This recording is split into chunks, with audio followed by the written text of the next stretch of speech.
Vao ny finoana kosa fitoriana rapilazantsara lehibe no tanterahana rahampitso eny amin'ny tranotompon'olona isotra eny rosa vetrantsika ao anatin'ny fanazavana sy ny tsara ho fantatra ao amin'izany. Isy fitoriana filazantsara lehibe amin'ny tranotompon'olona isotra onjay ny fanaso lasa ny devoly io dia famonjena ny fanan'olona zany nomboka amin'ny 7 maraina ka hatramin'ny 12 ary amin'ny ray ka hatramin'ny 5 ny hariva. Rapitso roapolo jona zany amin'ny trapokon'olo isotra zany dia hoe toroteny vavaka ira fiderana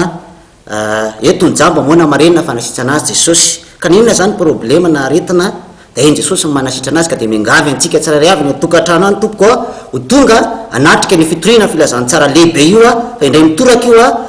mba ho Antananarivo ka dia manasanao zay aza mipetrapetraka ny tokantrano fa roto ny fotoana tompoko. Tanjonay ny fitoriana filazantsara dia hoe vonjeny ny fanaso lasa ny devoly satria marobe ny olona zay variana amin'izao fiainana zao tsy mieritreritra mifanahany ka mila manatona an Jesosy izy dia voavonjy ny fanahany dia anana fiainana mandrakizay afanampin'izay koa dia mba ho sitran Jesosy ny aretiny na inona na jamba na monana na kilamena zany dia en Jesosy manasitrana an'izay tompoko. Ny mikarakara dia izay mitonanao an Jesosy